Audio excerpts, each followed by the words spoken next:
Well, hey, welcome to Mission Hills Church Online. So glad to have you with us. I want you to know no matter where you are in the world and what circumstances you're facing, you have a church home with us, and we're so glad that you're with us today.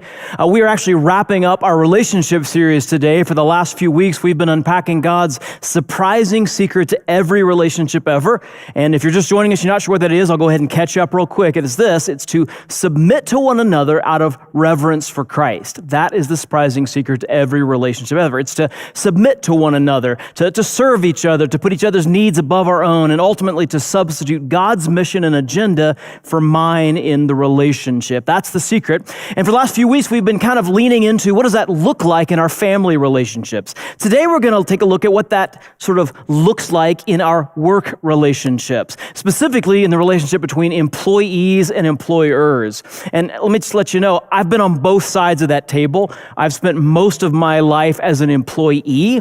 My first job, I was a market researcher, which is a really fancy title for a guy who stood in a mall with a clipboard and tried to get people's opinions on fabric softener and peanut butter kind of stuff, right?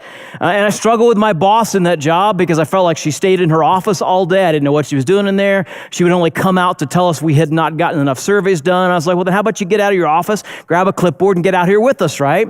And then I worked for Radio Shack, and I struggled with my boss there because I felt like he spent a lot of time in the office on his computer, but then he would come out and tell us we weren't selling enough stuff, right? So I was like, well, I don't know what you're doing in there, but why don't you get out here and do what you're telling us we got to do, or something like that, right? So I struggled with my boss there. So I was really excited when I graduated college and I went into vocational ministry, meaning that I was going to get paid to follow Jesus and help other people do the same thing. And because I thought, when I'm in the church, my bosses are going to be awesome. I'm going to have nothing but respect and admiration. I'll be able to look up to them. And it turns out that pastors are people too. And sometimes, like all people, they're difficult. I had a pastor that I had really substantial disagreements on their theology, and we struggled with our theology back and forth. I had a pastor that I really disagreed with the way he spent money and the decisions he made around financial stuff in the church. I had a pastor that I just felt like almost every one of his leadership decisions was almost opposite of what I would have done. And so I struggled with all of my bosses, both inside and outside the church. And so here's what I know as an employee. For all of the employees out there, you can say a hearty amen right now. I know that as an employee, being an employee is difficult, and relating to employers can be challenging, right? Am I right? I am. I know I am, right? Then I became the boss, right? I went to the other side of the table. I became a lead pastor. So I wasn't an employee anymore. I was an employer. And here's what I found out, that it turns out that all the other employees in the church were not like me when I was an employee. They weren't perfect, right? I was perfect, but I was having to suddenly deal with employees who honestly weren't. And I had to deal with, gossiping, and I had to deal with backbiting. I had to deal with office politics, and I had to deal with people who criticized every decision I made, that nothing I did was good enough. I had to deal with people who didn't seem to do much work. I had to deal with people who didn't come into work even though they were on the clock. And so here's what I realized as an employer. As an employer, I realized that being an employer is difficult, and relating to employees can be challenging. So that's true on either side of the table, and I know that many of you out there understand exactly what I'm talking about. Some of you are employees, and you know how challenging it can be to relate to an employer. Some of you are employers, and you know how challenging it can be to lead your employees. And some of you are right in the middle, honestly. Some of you are middle managers, and honestly, I have tremendous respect for you because you have the hardest job out there, because you have to lead employees, but you also have to answer to another boss, and so you're kind of caught in between, and I know that's tough. And so what we're going to find find today is that God has two ingredients that are kind of the secret sauce to our work relationships. And it's true whether you're an employee or an employer or a middle manager caught in between. So why don't you go ahead and grab a Bible, start making your way to the book of Ephesians chapter 6. Now here's what you need to know about Ephesians if you're kind of new to the Bible. Ephesians was written by a man named Paul. He's a follower of Jesus, and he's writing to a church, a group of followers of Jesus in a city called Ephesus. And they're facing some difficult circumstances, not like we're facing. They weren't facing a pandemic. They were facing persecution for their faith. But here's what we know about difficult circumstances. Difficult circumstances put additional strain on our relationships. Difficult circumstances always put additional strain on our relationships. I don't think that difficult circumstances create weak spots in our relationships, but they absolutely exploit them. And they reveal where those are. And so what Paul's doing here is he's writing to a group of followers of Jesus, and he's basically saying, here's how you address those weak spots in your relationship. And as I said, we've already kind of leaned into what those look like in family context, but now he's going to lean into what it looks like to find and address those weaknesses in our work relationships, employees and employers. And so he says this, he says to employees, chapter 6, verse 5, he says, slaves, obey your earthly masters. And we're just going to stop there for a second. Because my guess is that for some of us, those words set off all kinds of alarm bells, right? Slaves and masters, like what's going on here? I thought we were going to talk about employees and employers, and you're talking about slaves and masters. Well, here's what we need to understand. See, those words are kind of hot topic words, but they have to do with our history as a country. And so here's a couple things you need to keep in mind. The first one is this. The biblical concept of slavery, and I'm putting quotes around it because I'm not even sure that's the best translation given our context, but the biblical concept of slavery was wildly different than New World slavery. New World slavery is what was practiced in this country, in the United States of America, from the 17th through the 19th centuries. And let me just be really clear. New World slavery was horrific, it was shameful, and it is sinful, okay?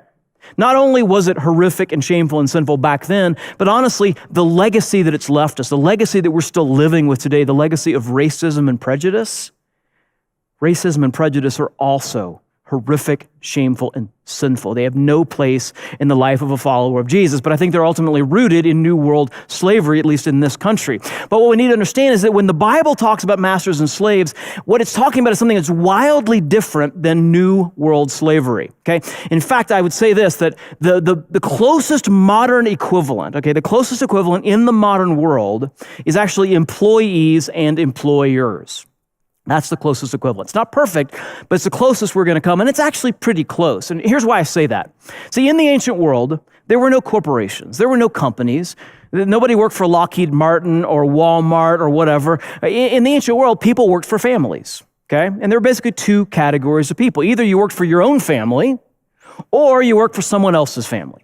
Now, if you worked for someone else's family, you fell into one of two buckets, okay? One bucket was people who worked for somebody else's family with what we'd call short-term contracts, usually just one day at a time. They were contract laborers, and what would happen is they'd go work for a family, they'd serve a family, and at the end of the day, they'd be paid cash money for the work that they did for that family that day, okay? Those were day laborers, short-term contract employees. The other category, the other people who fell into this kind of category of working for other families, but into a slightly different bucket, were people who had long-term connections to that family. They served that family for years, sometimes for their entire lives, in return for which the Bible specified that the people they were serving had to give them food and clothing and shelter and time off and legal rights and proper treatment. The Bible specifies all of that stuff, okay? So you had this group of people who worked for a family for a long time in return for what they needed to not only to survive, but to thrive. Now, what do you think the Bible calls those people who served another family, not their own, another family, over a long haul in return for what they needed to thrive? The answer is the Bible calls them slaves, or servants, as some people think would be a better translation, because it gets us away from the lens that we tend to read it through, which is the New World slavery model. Okay, so sometimes it's better to think about them as servants. But that's what the Bible calls these people who had these long-term arrangements in return for what they needed to not just survive, but to thrive. Now, in the modern world, What's the closest equivalent? In the modern world, what do we call someone who works for another person or another group of people in return for the things that they need to survive and to thrive? And the answer is we call them employees. And we call the people they work for their employers. And that's why I say this is probably the closest equivalent. So let's read this again using those words through that lens. It says this, it says, employees, obey your earthly employers with respect and fear, and with sincerity of heart, just as you would obey Christ. Now, that sounds like three things they're supposed to have, but it's actually only two things. Two key ingredients, two things that make up the secret sauce in the employee to employer relationship, okay? And here's why I say it's just two things and not three. In the original Greek, because this wasn't written in English, it was written to the people in Ephesus who spoke Greek in the first century. And so in the original Greek, what we have here are really two catchphrases, okay? The first catchphrase in the original Greek literally says something like, with fear and trembling. Serve them with fear and trembling. And that was a catchphrase that meant respect, okay? So fear and trembling means respect. The second phrase, the NIV says with sincerity of heart, but in literal language, it would actually say with singleness of heart. And that's a catchphrase that meant loyalty, okay? So you got two catchphrases that basically mean two different things. He says, obey them with respect and with loyalty, okay? So that's really what it says. It says, employees, obey your earthly employers with respect and loyalty, just as you would obey Christ. Okay, that's the two key things, with respect and loyalty, just as you would obey Christ. And I know some of you are out there going, problem already. Pastor, if you just knew what my employer was like, you would not tell me that I'm supposed to have respect for that guy. My boss is an idiot. My boss is a jerk. My boss is about the worst human being I've ever encountered. There's no way that I'm going to be able to treat them with respect because I ain't got any respect for that person. Listen, I get that. I understand what it's like to be in a situation where you don't naturally feel respect for the person that you're working for, okay? But let me tell you two things because I think these are really important. The first one is this. It's that respect and loyalty are actions, they're not emotions. As it's being described here, we're talking about actions, not emotions. Respect and loyalty are actions. They're things that we are able to give to our employers or to show to them, not things that we feel for them, okay? So these are actions. We can show someone respect even if we don't necessarily feel it. Okay. Second thing you need to understand is that what Paul's saying here is motivated by the respect that we have for Jesus, not our employers. If we go back to that surprising secret to every relationship ever, he says, submit to one another out of reverence or respect for Christ. That's what motivates everything that he's talking about throughout this section of the book of Ephesians. And it's what motivates our treating our employers with respect and loyalty. It's a respect that we have for Jesus. It's great if we feel that for our bosses. That's awesome. But if you don't have to still pay attention to what he says here, okay? Because it's motivated by the respect we have for Jesus, not necessarily the respect we have for our employers. Okay, so what does it look like to treat our employers with respect and loyalty? Well, he says this. He says, obey them. Obey them. Now, this is complicated, okay? This is really, really super tricky. Fortunately, I've been to Bible school. Fortunately, I have wrestled with the original languages here. Fortunately, I have a big shelf of books with really, large commentaries with tiny print that allow you to delve into the historical context and to get all this background. So I'm able to tell you from the benefit of all of that when Paul says obey them, what he means is do what they say, okay? That's what he means. So you're welcome. I appreciate being able to use all my education to help you understand that. He says, do what they say. That's all he's saying. Do what they say. Do what they're paying you to do. And you might go, well, isn't that what employees do? Apparently not, actually. Not as much as you might like to think. Getting ready for this message, I read a bunch of studies, and one of the things that I found was that across all industries and across all age groups, it varies a little bit by age group, but if you kind of factor it all together, what you find out is that the average worker in the United States, the average worker wastes between 1.5 and 2.5 hours a day while they're on the clock. 1.5 to 2.5 hours a day while they're on the clock. And we're not talking lunch breaks, things like that. We're talking about being on Facebook. We're talking about being on Instagram. We're talking about being on Amazon and buying stuff that you can play with that weekend, okay? We're talking about Googling your own name, okay? We're talking about crazy stuff like that they're doing while they're on the clock being paid to do work, but they're not doing that work, they're doing these other things, okay? Now listen, Paul says that one of the main ways that we honor God by giving our employers respect and loyalty is actually by obeying them. It's by doing the things that we're being paid to do. So listen, this is really practical, but this is really important. The number one way that employees can show respect and loyalty is just by doing the work that we're paid to do, okay? As an added bonus, you can also sleep at night knowing that you're not a thief. Because honestly, doing personal stuff on a work time that you're being paid for, that's a kind of theft. But that's not even what he goes at here, okay? What he goes at is the fact that we can actually be serving Jesus, be honoring Jesus and God by giving our employers respect and loyalty by simply doing the job that we're called to do, okay? It's really practical, but it's a really important thing.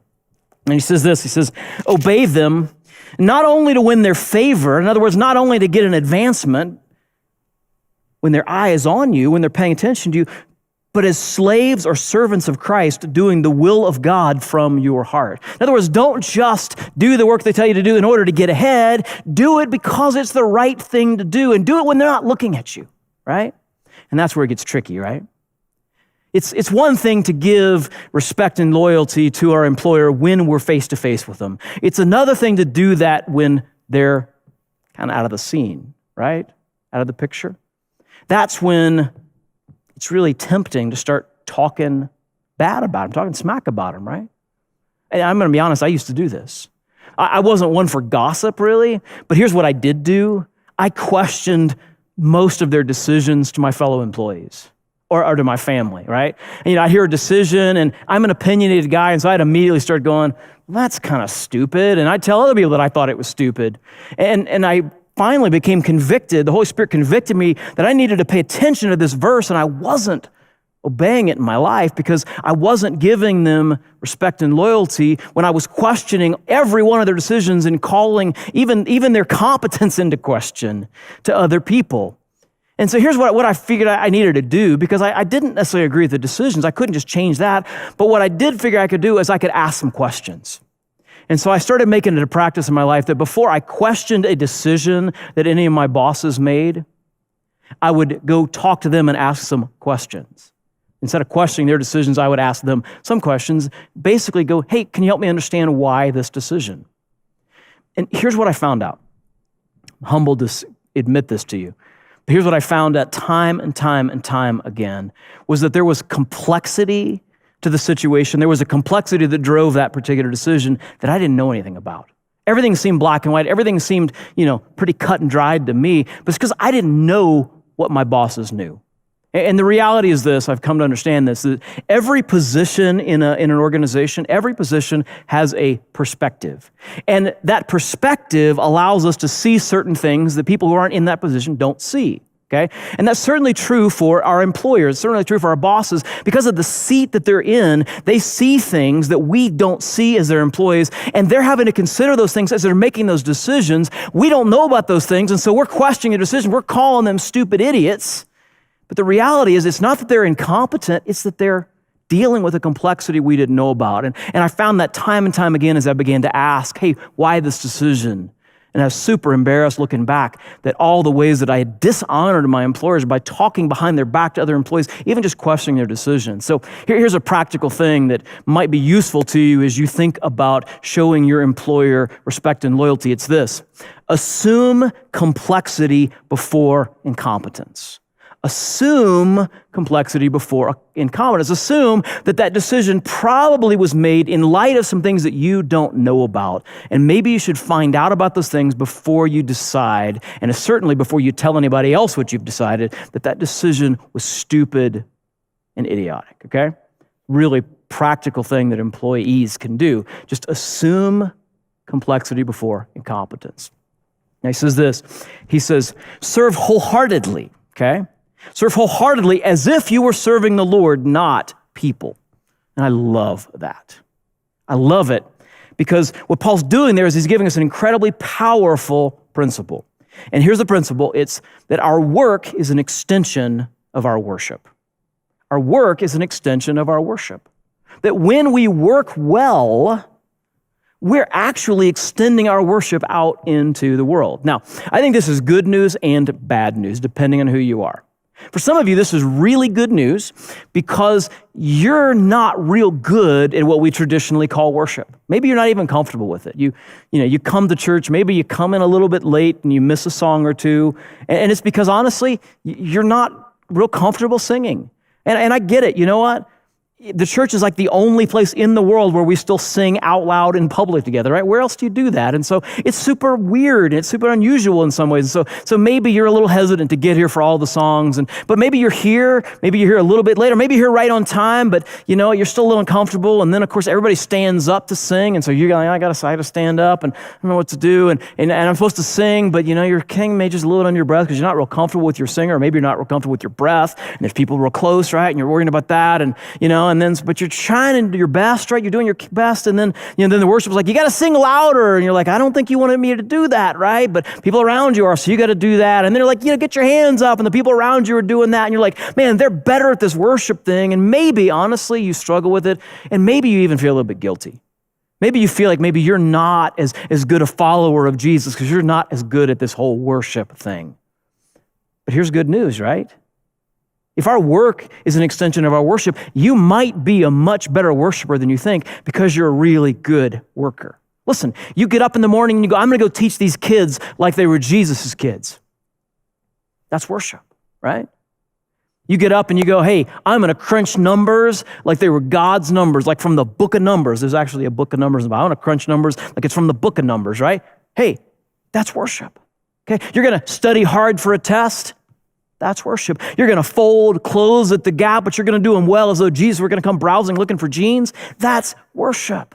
This is great news. Listen, if you work well to serve Jesus, to honor him, you're not just going to work, you're going to worship every day that you leave the house. That's awesome, right? That's good news. Now, here's the bad news. The bad news is some of you out there, you're great singers in church, and you're big slackers at work, okay? Like when church worship happens, you're like the best at it, right? You're already out loud. The worship leader doesn't need to tell you anything, right? And you've already got the hands up, and the people around you are kind of backing away because you're so enthusiastic. You're a great, great singer, so you think you're a great, great worshiper, but you go to work and you're on Facebook. You go to work and you're on the upside of that. You're not wasting 2.5. You're one of those on the outlier that's kind of bringing everybody else's average. If you're wasting 3, 4, 5 hours on Facebook or Amazon or whatever it is, right? You're a slacker at work. And listen to me, you're a great singer at church, but a big slacker at work. You're not as sincere a worshiper as you think you are, because our work is an extension of our worship. Listen to me. The quality of our work confirms or denies the sincerity of our worship. The quality of our work either confirms or denies the sincerity of our worship. How you live at work, how well you serve your employer, either proves that you are a sincere worshiper of Jesus, or it calls that into significant question, okay? Good news, bad news, but it's news we have to pay attention to, okay? And he says this, he says, you're supposed to do it because you know that the Lord will reward each one for whatever good they do, whether slave or free, whether employee or employer. I love that. Okay? Because what it says is that working hard isn't just the right thing to do, but it's also the thing that leads to rewards. It's saying that God rewards those who work well. That's awesome, right? God rewards those who work well. That's fantastic. And notice, he doesn't just say for gospel good, right? He doesn't say he'll reward whoever does gospel good. He says reward whoever does whatever good, right? So listen, you share the gospel with somebody, that's good and God rewards it. You're generous with your finances. That's good, and God rewards it. You go on a short-term mission trip. That's good. God rewards it. You join a serve team at work. That's good, and God rewards it. But check this out. You spend a little bit extra time on that spreadsheet to make it perfect for your boss. That's good, and God rewards it. You polish up that presentation to make your boss look really good to his or her boss, that's good, and God rewards it. You work hard at studying if you're a student in school. That's good, and God rewards it. Kids, you clean up your room like mom asked, not just by getting everything out of sight, but actually genuinely clean the room up, right? That's good, and God rewards it. You get your job done on time and under budget. You save the company money. That is good, and God rewards it. God rewards whatever good we do. That's fantastic news. And as a bonus, check this out. Great work earns us permission to live on mission on the job. See, at Mission Hills, we're all about helping people become like Jesus and join him on mission, which means extending his influence out into the world. And listen, you can't extend God's influence out of the world if you're not willing to talk about Jesus out in the world. And if you're called to extend his influence into your work, that means you're going to have to talk about your faith at work. And I know a lot of Christians are really nervous about that because they feel like if I do that, I'm going to get in trouble and maybe even I'm going to get fired. And, we've heard stories about that kind of thing happening, but check this out. I'm not saying it can't ever happen, but I am going to tell you this. You know what the greatest safety net is for being outspoken about your faith and on mission with Jesus at your job is? You know what the greatest safety net is? It's the quality of your work. Listen to me. Do you think for 1 second that they're going to fire the top salesperson in the country, in the company, the top salesperson in the company, just because she happens to tell people that she's a follower of Jesus? Not going to happen. You think they're going to get rid of the engineer that keeps finding ways to improve the bottom line of the company, keeps finding ways to improve their products and increase their profits, just because he keeps a Bible on his desk and he invites people to come to church with him on the weekend? Not going to happen. You think the contractor who gets the job done on time and under budget, that does happen. It does. Do you think the contractor gets the job done on time and under budget, but who also hands his clients an invite card to the next sermon series at his church? You think they're going to stop calling that guy to come do work? Not a chance. Listen to me. The quality of our work gives us permission to live on mission with Jesus, and that's an awesome thing. Okay, so what do we know? Here's what we know. Employees, we're supposed to see your work as an extension of your worship by treating your employers with respect and loyalty. That's what you're supposed to do. It's the bottom line. Okay? Now, that's employees. What about employers? Here's what he says. He says, and employers, treat your employees in the same way. Love that. In the same way. In other words, extend to them what you expect from them, right? He says, treat them in the same way. Okay? Well, what does that mean? What's in the same way? Well, what has he already said? He said this. He says, it's about respect and loyalty and doing it as though you're serving Jesus. So employers must treat their employees with respect and loyalty as if they're serving the Lord. Okay? That's what they're supposed to do. Now, obviously, it's going to look a little bit different for an employer to show respect and loyalty to an employee, but it's the same concept. Respect and loyalty as if you're serving the Lord. Okay, if you're an employer, what does this look like? Let me give you a few things. Some things that I've learned in my own journey from employee over to the other side of the table as employer. First one is this: assume complexity before incompetence.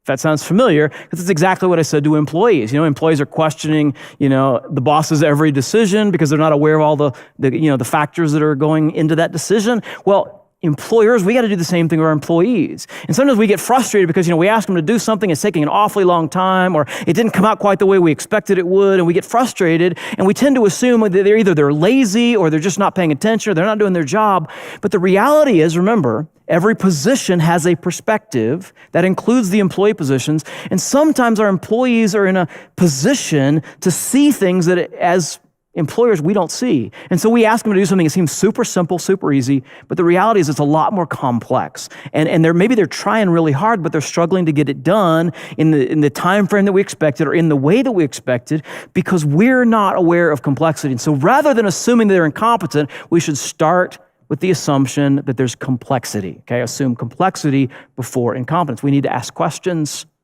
before we pass judgments. That's one of the ways we can do it. Another way we can do it is this: promote from inside rather than hiring from outside whenever possible, right? In other words, especially with upper level positions, sometimes we find a management position or something like that, and we're like, okay, I need to bring somebody in, and we never even pay any attention to the people who were managed by that supervisor, right? We kind of look outside the organization immediately, go, I need somebody else who's got the same experience as that position had, and they've occupied the same position in another company, and so we'll bring somebody from the outside. But the reality is that sometimes we have people in our organizations that are ready to rise up.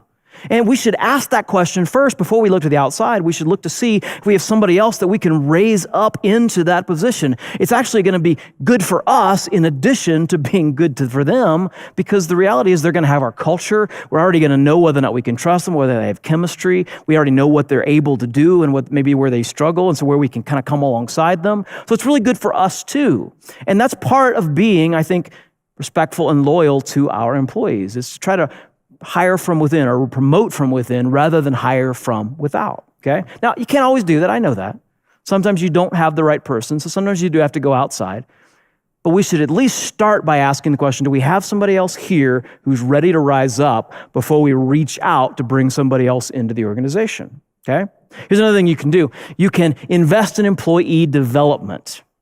Okay, invest in employee development. We try really hard to do this here at Mission Hills. We spend a fair amount of money on sending staff to conferences and having training days and getting them further education for stuff. And I know some employers they balk at this. They get a little nervous. In fact, I've had conversations just recently with an employer who went, yeah, that's great for the church, but the problem is in the business world, if you develop your employees, you make them really good at what they do, they're just going to go somewhere else and work for somebody else. And so it will have all been a wasted investment.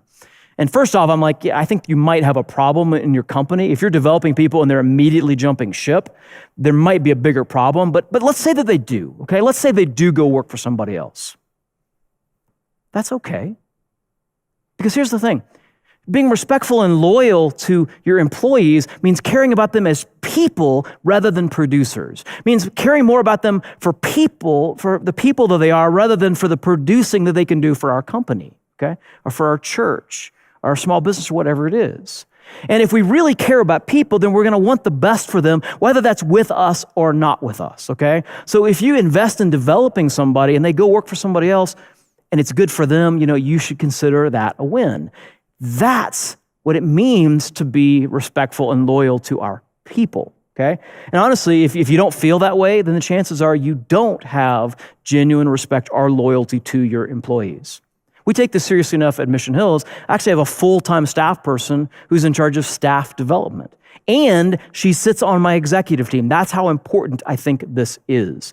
And I really want to encourage employers out there, if you're going to say that you are loyal and respectful to your employees, are you looking to develop them as people as well as workers?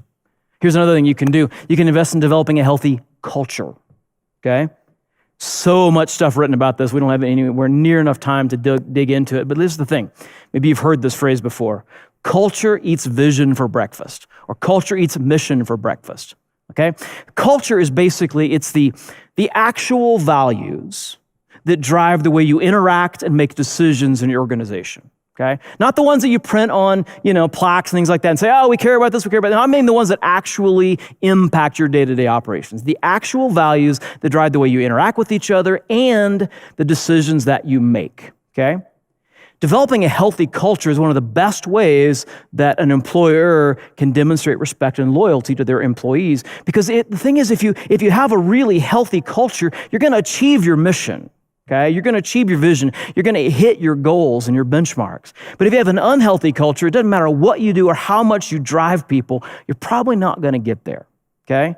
This is something we take pretty seriously at Mission Hills. I had somebody say to me the other day, at a church the size of Mission Hills, do you kind of feel like a CEO rather than a pastor? And there's some truth to that.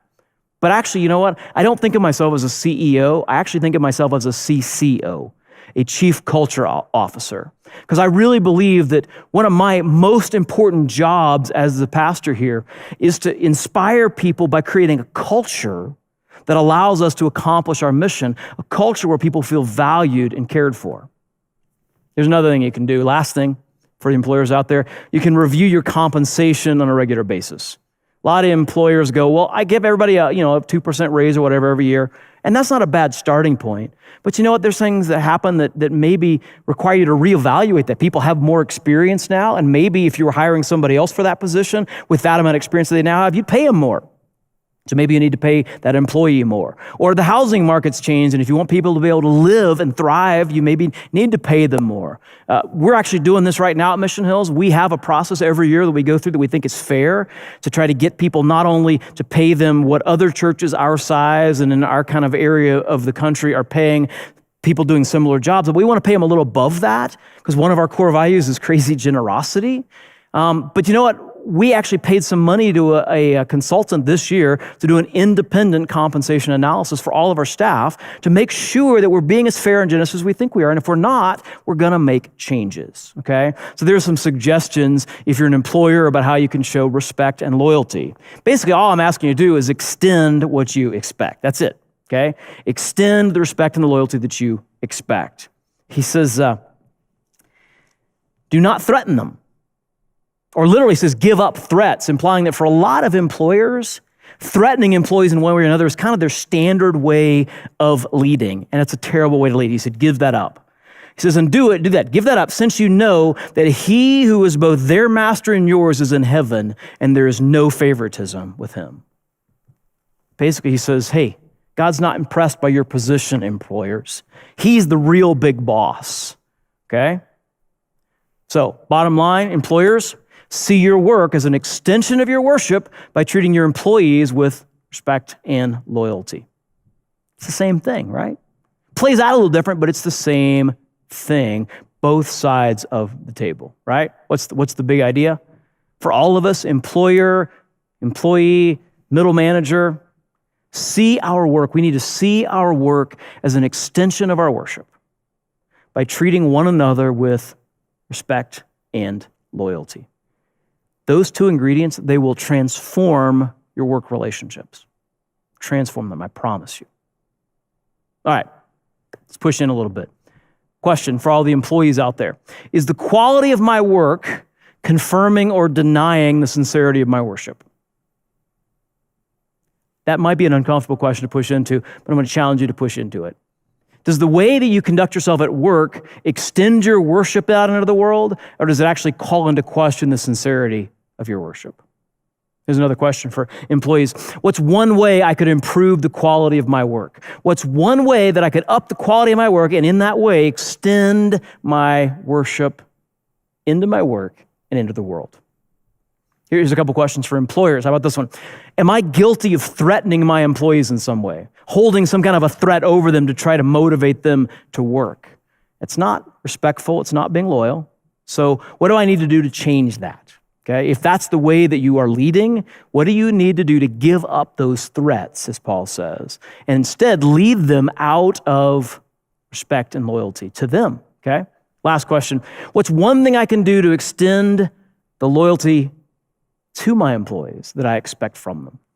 One thing you can do to extend loyalty. You don't have to come up with 1 billion things or 20 things or even 5 things this week. What's one thing you can do as an employer to extend to your employees what you're expecting from them? Hey, bottom line, no matter where you sit at the table, right? Bottom line, see your work as an extension of your worship by treating one another with respect and loyalty. Would you pray with me? Hey, God, we just give you thanks. For those of us who have jobs, we just give you thanks that we have jobs. Maybe they're jobs that are difficult. Maybe they're jobs that we're struggling with our employees or our employers, or maybe with our fellow workers. But Lord, we're thankful in the season that we have jobs, and we say that to you right now. Lord, we also lift up all of those who are struggling in this season. We know that a lot of people have lost jobs. We know that a lot of employers have had to make really difficult calls about furloughing employees or laying them off or cutting their wages, and I know that they're heartbroken over that. They're losing a lot of sleep over that, so we pray for those who have lost jobs and for those who have had to cut those jobs. Lord, we pray that there would be a return to our economy quickly as you end this pandemic and bring people back to work. Lord, maybe not only would all those people get their jobs back, but maybe even those who had been struggling, looking for work before this pandemic started, would find meaningful, significant work at the end of it because of the greatness of your blessing on us as we take these commands seriously. Now, if you're a follower of Jesus, would you do something for me? Would you just take a moment right now, just begin praying. Start praying for all those who are watching around the world who don't have a relationship with Jesus. And if that's you tuned into this and maybe you don't go to church normally and you're not a follower of Jesus, that's fine. We're so glad you're with us. Hopefully you found some practical things today that'll be a blessing to you, but the most important thing you need to hear is this. Paul talked about we all have a master in heaven. What you need to understand is you have a master in heaven. There is a God in heaven who treats us with the same respect and loyalty that he calls us to give to one another in the workplace. He treats us with love. See, we've all sinned. We've all done wrong. We've all rebelled against God. We've walked away from him. And there's a cost to that. The cost is death, separation from God for all eternity. But in spite of our sin, God loves us so much that he sent his own son, Jesus, who lived a perfect life. He had no sin to pay for. So when he went to the cross, he reached out and he took our sin on his shoulders. He died to set us free from our sin, from the guilt and the shame, to remove all the barriers between us and God. That's how deeply God loves you. That's how deeply our master in heaven respects us and is loyal to us. He sent his own son to die for us. 3 days later, he rose from the dead, and he provides salvation, forgiveness, and freedom simply by faith, by trusting in what he did for us. And a relationship with that master who loves us. A relationship that begins now and transforms life here now, but it goes on forever. And if you've never begun that relationship, here's how you can do it. Wherever you are, you're just going to have this conversation with God. If you're ready to put your trust, to put your faith in this God, here's how you do it. Just say this in your heart. Say, hey, God, I know that I have not been loyal or respectful to you. I've sinned. I've rebelled against you, and I'm sorry. Thank you for sending your son, Jesus, to pay for all the wrong I've done. I believe he rose from the dead to prove that he'd paid my debt. And I understand that he's offering me forgiveness and freedom and a relationship with you just by faith. So I'm going to put my faith in you, Jesus, right now. I'm saying yes to a relationship with you. Come into my life. I'm yours for now and forever. Amen. If you made that decision, I'm so excited for you. It's I was going to say it's a life-changing decision, but it's an eternity-changing decision. I'm so excited. I'd love to celebrate with you. So if you made that decision for the first time, what I'd love for you to do is let us know. If you're watching the online campus, you can just click the button right below me, the I said yes button. Let us know that you said yes to a relationship with Jesus today. Or if you're not on the online campus, but you're hearing this, you can text the word Jesus at any time. Text the word Jesus to 888-111. Either way you do it, what's going to happen is we're going to send you a link to 5 things that you need to understand, 5 things that are true about you now that you put your faith in Jesus, in this master who loves you and is loyal to you in a way that you and I can't even begin to imagine. And we'd love to celebrate that with you. Hey, another week online, and we're so looking forward to that time that we get back to meeting in person. We think it's coming soon. But in the meantime, I encourage you to continue joining us for these online services and continue inviting people to join you, be on mission with Jesus in this season. We're going to be able to celebrate all the ways he used us when this thing is over and we're looking back. And speaking of that, the beginning of the service, we talked about those stones of remembrance at the Littleton campus.